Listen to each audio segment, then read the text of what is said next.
예, 요즘 그 경성 크리처라는 뭐 드라마가 유행이라고 해요. 보신 적 있으신지 모르겠어요. 그 드라마로 인해서 여러 가지 이제 사람들의 그 관심을, 드라마가 여러 가지 사람들에게 관심을 불러일으키고 있는데, 그 중에 하나가 이제 악랄하기로 유명했던 일제 731 부대에 대한 사람들의 관심이 높아졌다고 합니다.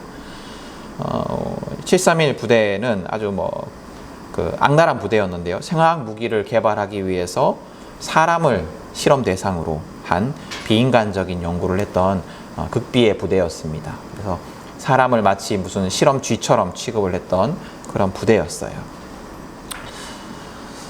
이런 비인간적이고 대규모의 국가 범죄의 대표적인 사례가 뭐냐면 나치의 인종 청소였습니다.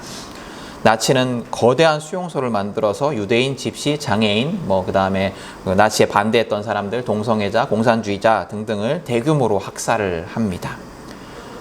그 수용소가 지금도 이제 남아있다고 해요. 독일 부엔발트 수용소와 폴란드의 아우슈비츠 비르케나우 수용소라고 하는데, 지금도 전시관으로 남아있어서 나치의 추악한 범죄를 증언하고 있다고 합니다. 그곳에 다녀온 분의 글을 하나 읽었어요. 그분이 이렇게 얘기를 하더라고요. 그래서 다녀와서 무슨 감정이 들었냐 하면, 공포와 슬픔보다 의아함이 더 컸다. 의아함이 더 컸다. 왜 저랬을까? 이런 생각이 더 컸다라는 거예요. 무슨 의아함인가 하니, 말도 안 되는 이유로 사람을 죽이는 일이었잖아요. 근데 그거를 이렇게 효율적이고 열심히 할 것인가? 라는 그런 생각이 들었다랍니다. 그대로 제가 읽어드릴게요. 유럽 전역에 흩어져 있는 사람들을 기차에 태워서 이 멀리까지 이동시키고, 조금이라도 빠른 업무 처리를 위해서 철로를 수용소 앞마당까지 연결하고, 그 많은 포로들을 특성에 따라 세세히 분류하여 라벨을 붙이고, 많은 사람들을 한꺼번에 죽이기 위해서 별도로 가스실을 건설하고, 시체를 옮기는 수레에 잔여물이 남지 않도록 수레 내부를 코팅하고, 가스실에서 소각로 입구까지 시체 운반용 엘리베이터를 설치하는 부지런함과 효율성의 정체는 대체 무엇이냐는 궁금증 말이다. 사람을 죽이는데 아주 최선을 다했어요. 제가 이 글을 읽으면서, 야, 그래, 엘리베이터까지 설치를 해? 또 수용소 혹시 가보셨어요? 규모가 굉장히 사진으로 제가 봤는데 규모가 굉장히 크더라고요. 그 큰 규모의 수용소를 만들어서 저에게 되게 그 인상 깊었던 그 구조는 수레를 코팅했다는, 그 잔여물을 깨끗하게 빨리 씻어내기 위해 수레를 코팅까지 했대요. 야, 이분도 이제 이걸 보면서 이게 의아했던 거죠. 마치 이렇게 산업 효율을 높이기 위해서 애쓰듯이, 뭔가 공정의 효율성을 높이기 위해서 애쓰듯이, 뭔가 제품을 생산할 때 그렇게 애쓰듯이 사람을 대규모로 또 효율적으로 죽이는 일에 온갖 노력과 지식을 다한 사람들의 모습을 보면, 야, 사람이 이보다 더 끔찍해질 수 있을까 하는 생각이 듭니다. 근데 이게 전쟁이 끝나고 이제 이런 이제 현실을 보면서 사람들이 의아했어요. 왜 이렇게 사람들이 행동했을까? 왜 이렇게 끔찍한 전쟁 범죄에 사람들이 적극적으로 협조했을까? 그래서 그거를 이제 대상으로 한, 그런 사람들을 대상으로 한 연구들이 많이 있습니다. 어떻게 이런 끔찍한 일에 협조했을까? 도대체 도덕과 윤리와 상식이 다 어디로 가버렸나? 한두 사람의 일탈도 아니고, 아주 이상한 살인자의 일탈 행위도 아니고, 국가가 대규모로 행한 이 일이 인간이 인간에게 할 수 있는 일인가? 이런 궁금증을 해결하기 위한 연구들이 있어요. 그 연구들 속에서 전쟁 범죄에 협조한 이들의 공통적인 대답이 있는데요. 뭐냐면, 명령이라서 어쩔 수 없었다. 명령이라서 어쩔 수 없었다. 내가 그 명령을 수행하지 않았으면 다른 사람들이 더 끔찍한, 더 잔인하게 그 명령을 수행했을 것이다. 작년 그 수해 복구에 나섰던 해병대원이 물살에 휩쓸려 사망하는 사건이 있었어요. 조사 결과 상급자들의 부당한 명령이 그런 안타까운 결과를 초래한 것으로 드러나고 있습니다. 군대라는 조직의 특성이기도 하겠지만, 그 명령이 부당하다는 것을 인지했음에도 불구하고 하급 지휘관들은 상관의 명령을 거부하지 못했습니다. 이처럼 잘못된 명령에 복종하는 것은 끔찍한 결과를 초래합니다. 근데 하나님의 명령은 어떨까요? 하나님의 명령은 잘못될 수 없잖아요. 하나님은 무오하신 분이니까, 하나님은 선하신 분이니까 그분의 명령은 절대 잘못될 수가 없습니다. 그 명령에 순종하는 것은 어떤 결과를 가져올까요? 오늘 성경에 하나님의 선한 명령에 복종한 사람이 등장을 합니다. 바로 요나입니다.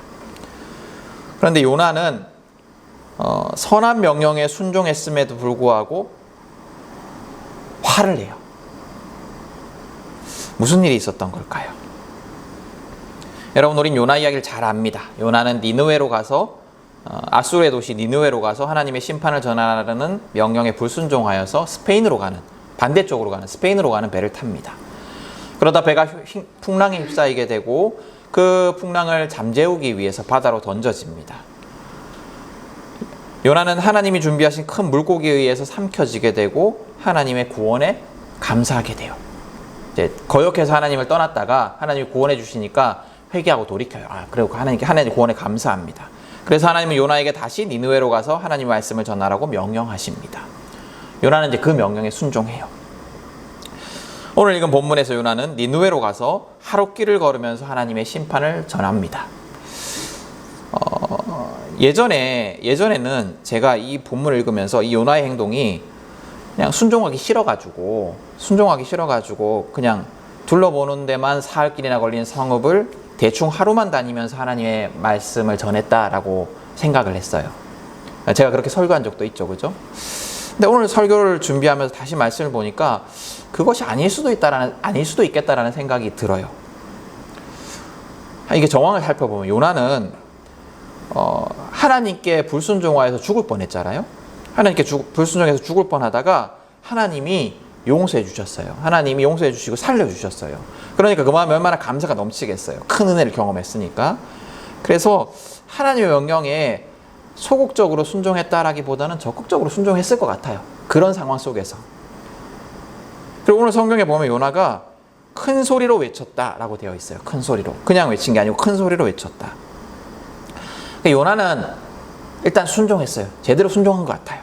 근데 예상치 못한 일이 벌어진 거예요. 뭐냐면 하루만 딱 돌아다녔는데 사람들이 뒤집어진 거예요. 하루 딱 돌아다니고 이제 그 다음날 돌아다닐 생각을 하고 있었겠죠. 근데 하루만 딱 돌아다녔는데 사람들이 뒤집어진 거죠. 그러니까 어쩌면 요나는 하루만 전하려고 했던 것이 아니었을 수도 있어요. 그러나 하루만 전했더니 난리가 난 거죠. 요나가 순종했어요. 순종의 결과 좋은 일들이 벌어졌어요. 그죠? 근데 왜 요나는 이 순종의 결과로 불평과 화만 가지게 됐을까요? 왜 선하신 하나님의 명령에, 좋은 명령에 순종한 결과가 감사와 기쁨이 아니라 불평과 화였을까요? 요나는 하나님의 명령에 순종했어요. 잘 순종했어요. 그러나 요나에게는 하나님의 마음이 없었어요. 여러분, 요나서의 하나님은 구원의 하나님이십니다. 하나님은 계속해서 구원하세요. 심지어 하나님은 요나의 불순종을 사용하셔서도 사람들에게 구원을 베푸십니다. 1장 16절을 한번 보세요. 요나를 사람들이 바다에 던져요. 던지고 난 후 사람들이 이렇게 얘기를 합니다. 사람들은 주님을 매우 두려워하게 되었으며 주님께 희생 제물을 바치고서 주님을 섬기기로 약속하였다. 바다에 던지고 바다가 잠잠해지자 사람들이 하나님을 매우 두려워하게 되었고 하나님께 희생 제물을 바치고 하나님을 섬기기로 약속합니다. 그러니까 하나님이 이 요나의 범죄를 통해서도, 요나의 죄악을 통해서도 사람들을 구원하신 거예요. 그걸 사용하셔서 배에 타고 있던 사람들에게 구원을 베푸십니다. 또 하나님은 니느웨의 죄가 아주 굉장히 심각했어요. 하나님께서 이 도시를 전체를 멸망시키려고 했으니까요. 굉장한 심각한 죄를 지었음에도 불구하고 자기 죄를 뉘우치고 돌이키자 하나님께서 재앙을 돌이키시고 구원을 베푸십니다. 이 요나서에 나타나 있는 구원의 하나님의 그 모습을 가장 잘 보여주는 그 내용이 요나서의 마지막 구절이에요. 마지막 구절에 보면 하나님이 이렇게 말씀을 하십니다. 하물며 좌우를 가릴 줄 모르는 사람들이 12만 명이 더 되고 짐승들도 수없이 많은 이 큰 성읍 니느웨를 어찌 내가 아끼지 않겠느냐. 하나님은 니느웨 사람들 뿐만 아니라 그곳에 살고 있는 가축들, 짐승들까지도 다 구원하기를 원하셨어요. 여러분, 성경에 나타나 있는 하나님의 심판은 심판이 목적이 아닙니다. 하나님의 심판은 구원이 목적이에요. 하나님께서 우리의 삶 가운데 혹시나 어떤 심판을 주실 때는, 경고를 주실 때는 그것의 목적은 우리를 정죄하기 위함이 아니라, 우리를 심판하기 위함이 아니라 우리를 구원하기 위함이에요. 우리가 더 잘되게 하기, 우리가 하나님 앞에 돌아오게 하기 위함이에요. 요나서의 하나님은 그런 하나님이세요. 그리고 오늘의 그 요나서의 주인공이 요나도 하나님의 구원의 은혜를 경험한 사람입니다. 여러분, 요나가 굉장히 담대하죠, 그죠? 하나님의 명령을 거역해요. 하나님의 명령을 거역해서 그냥 거역할 뿐만 아니라 니느웨로 가라고 했는데 반대쪽으로 도망을 가요. 스페인 쪽으로 도망을 가요. 아수르는 중동이고 스페인은 저쪽. 그러니까 뭐 이 당시로 말하면 세상이 끝이에요, 그죠? 세상이 끝으로 도망을 가버린 거예요. 근데 이렇게 하나님의 명령을 거역하여서 스페인으로 도망하던 요나도 하나님이 용서하시고 구원하세요. 이처럼 요나서 속의 하나님은 구원의 하나님이세요. 구원의 하나님 모습을 아주 강조하고 있어요. 또 구원의 하나님은 곧 사랑의 하나님이기도 합니다. 하나님이 구원하시는 목적이 뭐예요? 하나님 구원하시는 이유가 뭐예요? 사랑하시기 때문에. 사랑하시기 때문에. 하나님은 요나도, 또 스페인으로 가던 배에 타고 있던 사람들도, 또 니느웨에 살던 사람들과 가축들까지도 사랑하십니다. 그리고 그들을 구원하셨어요. 근데 요나에게는 하나님의 말씀을 순종하면서도 사랑이 없었어요. 요나는 사랑 없이 순종하는 자였어요. 요나는 극적인 경험을 통해서 불순종에서 순종의 사람으로 변화되었지만 죽다 살았잖아요. 물고기 뱃속에서 겨우 살아난 거잖아요. 뭐 아주 극적인 경험이죠. 아주 기적적인 경험이죠. 그렇게 해서 불순종에서 순종의 사람으로 변화되었지만 그럼에도 그 안에는 사랑이 없었어요. 요나서에 등장하는 사람들을 보면 요나 외의 모든 사람들은 사랑이 가득해요. 그래서 요나의 사랑 없음이 더 극명하게 드러납니다. 여러분, 그 요나서의 등장인물이 하나님은 당연히 사랑의 하나님이시고, 또 다른 등장인물인 뱃사람들을 한번 보세요. 요나서 1장에 보시면 그 사람들이 이제 파도로 인해서 다 죽게 되었음에도 불구하고, 또 그리고 이 파도의 이유가 요나 때문인 것을 알았음에도 불구하고 요나를 바다에 던지는 일에 주저합니다. 어떻게든 요나를 살리려고 해요. 13절을 한번 보세요. 뱃사람들은 육지로 되돌아가려고 노를 저었지만 바다의 파도가 점점 더 거세게 일어났으므로 헛일이었다. 요나가 범죄해서 파도가 지금 일어나고 우리가 죽게 생겼다는 것을 알았어요. 그럼에도 불구하고 뱃사람들이 13절에서 요나를 던지기를 주저하고 어떻게든 육지로 가보려고 애를 써요. 요나를 살리려고. 근데 이제 안 되니까 어쩔 수 없이 요나를 던집니다. 여러분, 하나님도 그렇고 뱃사람들도 그렇고 요나에게 사랑을 베풀었어요. 그죠? 요나에게 사랑을 베풀었어요. 근데 요나는 그 사랑을 경험한 사람임에도 불구하고 그 안에 사랑이 없었습니다.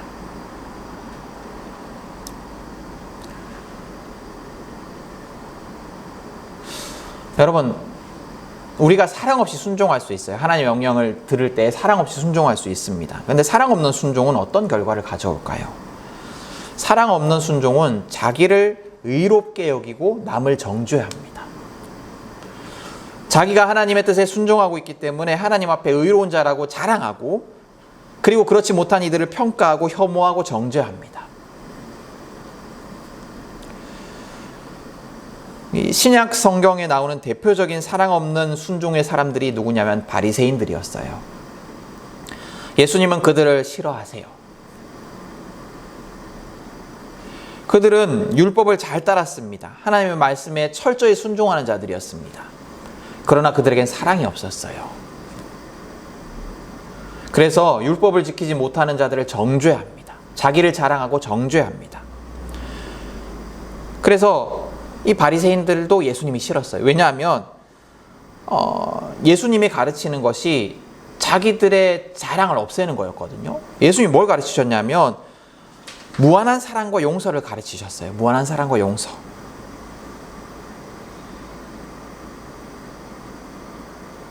순종하지 못하는 자들에 비해서 자기들이 의롭다고 여기던 바리새인들에게 예수님은 순종하지 못해도 하나님께서 용서하신다. 또 순종은 하나님의 사랑에 대한 반응이기 때문에 먼저 하나님의 사랑 속에 거해라 라고 가르치시는 예수님이 싫었어요. 무조건 순종해라, 순종하는 자가 더 의롭다, 이렇게 자기들은 생각하고 있었는데 하나님이 용서하신다, 하나님이 사랑하신다, 그렇지 않아도 사랑하신다, 그렇지 않아도 용서하신다 라고 하니까 예수님이 싫었던 거예요. 오늘 요나도 마찬가지입니다. 요나는 순종하고 있었지만 니느웨를 정죄했어요. 요나는 아마 순종하면서 큰 소리를 외쳤던 이유가 이 니느웨 사람들이 돌이키기를 위해서 큰 소리를 외쳤던 게 아니고 니들이 이제 망했어, 니들이 이제 망했어, 이걸 아주 그냥 신나서 큰 소리를 외쳤을지도 몰라요. 니느웨를 정죄한 거죠. 악한 니느웨는 멸망당해야 했어요.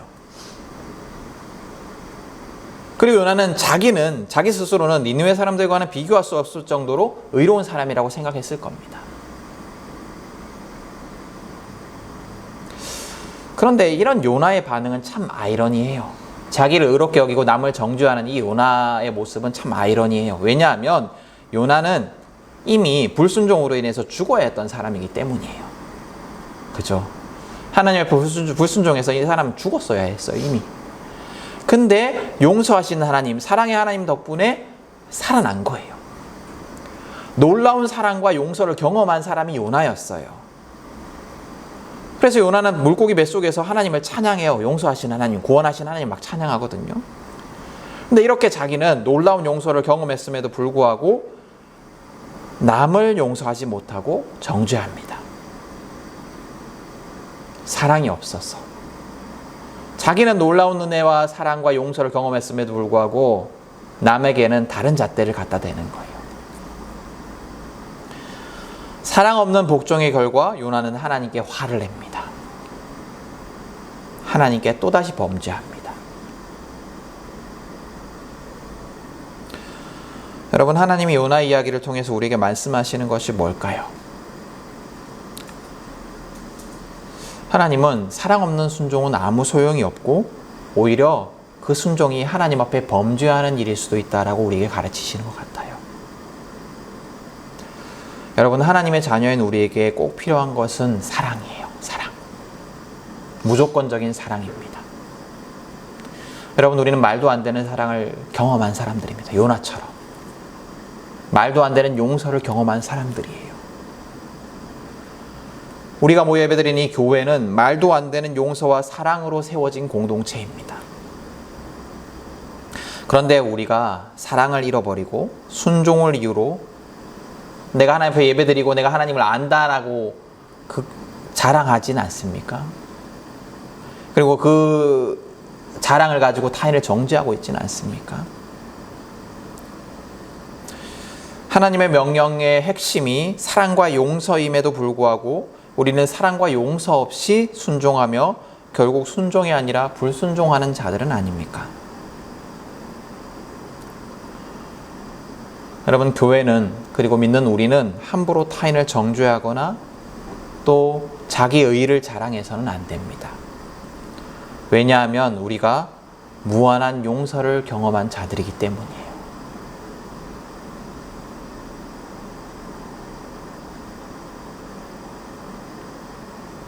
여러분, 우리 교회가 포용과 사랑의 공동체였으면 좋겠습니다. 우리의 삶이 우리가 경험한 대로 용서와 사랑을 베푸는 삶이었으면 좋겠습니다. 여러분, 하나님 앞에 우리의 죄는 니느웨의 죄와 다를 바 없습니다. 그러나 용서받은 거예요. 그러므로 겸손하게 용서와 사랑을 베푸십시오. 우리가 정죄하는 그 사람의 죄보다 우리가 낫지 않아요. 우리가 더한 죄인일지도 몰라요. 그러나 우린 용서받았어요. 그 용서와 사랑을 베푸십시오. 그런 우리를 통해서 하나님의 사랑과 용서가 이 땅에 흘러넘칠 수 있기를 소망합니다. 그런 우리를 통해서 세상의 혐오와 정죄와 배제와 차별이 사라질 수 있기를 소망합니다. 하나님이 베푸신 은혜와 사랑과 용서를 기억하는 우리를, 하나님의 사랑으로 가득한 우리를 사용하실 것입니다. 하나님의 은혜와 사랑과 용서를 여러분 늘 기억하십시오. 그리고 오늘도 매 순간 베풀어지고 있는 하나님의 은혜와 사랑을 경험하십시오. 우리가 그 사랑을 경험하고 기억할 때 우리를 통해서 하나님의 용서와 사랑이 세상 가운데 가득 선포될 것입니다. 그 은혜를 기억하는 우리 모두가 될 수 있기를 간절히 축복합니다.